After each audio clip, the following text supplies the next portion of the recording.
Открывая заседание, заместитель секретаря Общественной палаты Даниил Лубирия проинформировал всех присутствующих, что в консультативный орган республики поступило свыше 100 заявлений от граждан Абхазии, согласно которым их жилищные права были нарушены. Для изучения этих вопросов члены палаты создали специальную рабочую группу и изучили каждую жалобу. Я обнаружил тех документов, которые я лично ознакомился и знаю вместе с рабочей группой. В закономерность превращается отъем жилья, ссылаясь на документы, выданные за пределами нашей страны, в том числе Грузии, о вступлении в наследство. Мы пошли в прокуратуру, но меня шокировал ответ.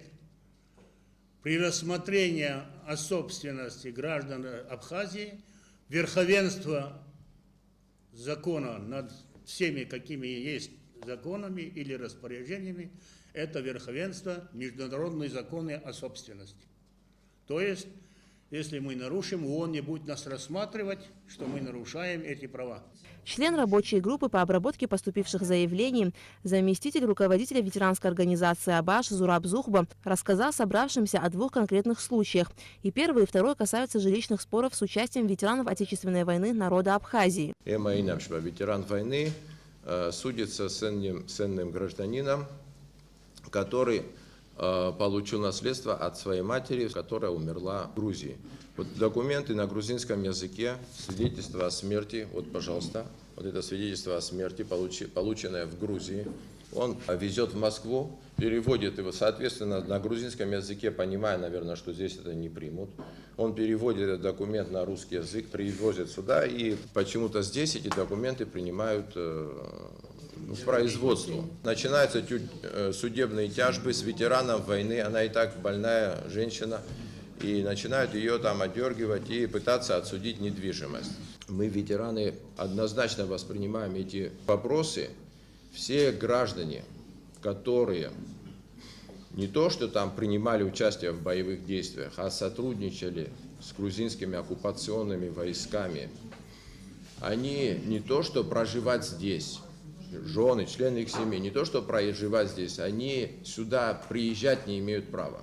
По мнению депутата парламента Натальи Смыр, на всех судебных заседаниях по жилищным вопросам должен присутствовать прокурор, для того, чтобы в случае несогласия с вынесенным судом решением мог оспорить его на месте. То есть прокурор иметь право сразу оспорить, и не нужно будет потом впоследствии обращаться в прокуратуру о том, что вынесение неверного, помимо того, что Верховный суд, там все инстанции, а потом в прокуратуру. Поэтому я думаю, представители прокуратуры было бы неплохо, что присутствовали. И еще я призываю вас, у нас есть такой, как квалификационная комиссия судей, я бы вам тоже предложила, потому что обращаться и отслеживать решения, вынесенные квалификационной коллегией судей, потому что там тоже не очень объективно выносится решение, потому что там есть такая, знаете, как корпоративная этика, где, я извиняюсь, судьи не судят. Гражданско-процессуальный кодекс Республики Абхазия, принятый в 2008 году, ограничивает возможность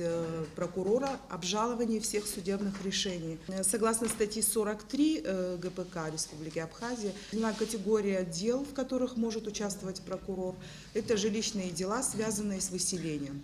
Во всех остальных делах прокурор не участвует. С инициативой о том, чтобы вернуть нам полномочия прокурора по участию во всех гражданских делах, обращались в парламент. По сегодняшний день вопрос по участию прокурора во всех гражданских делах не принят.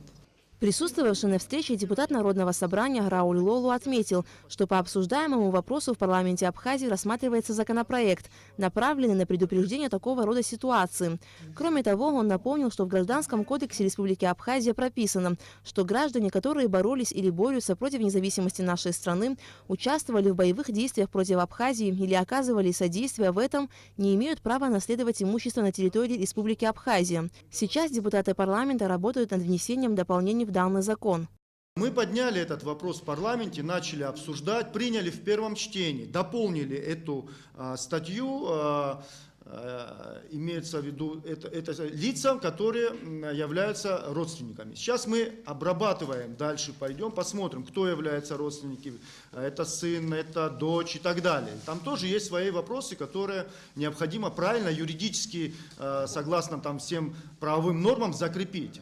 Поэтому мы не спешим с этим, работаем. Приглашали в парламент представителей суда, представители нотариусов, представители, значит, со службы государственной безопасности приходили к нам. Что касается случаев, которые мы здесь обсуждаем, почему мы начали работать в парламенте? Потому что к нам начали обращаться ветераны, в том числе и те, которые здесь сегодня сидят. Вот, но каждый случай, он индивидуальный. Когда мы провели необходимую работу, поняли, что это не носит массовый характер. То есть нет такого, да, чтобы наши нотариусы, наши там, суды было завалено такими запросами с территории там, России, в том числе лиц, которые там, претендуют и хотят вернуть свое жилье. Участниками встречи также было отмечено, что помимо усовершенствования Гражданского кодекса, в части защиты интересов граждан Абхазии в такого рода жилищных спорах необходимо наконец-то провести инвентаризацию всего жилищного фонда страны и создать земельный кадастр. Аля Катрапш, Степан Мартиросян, Абхазское телевидение.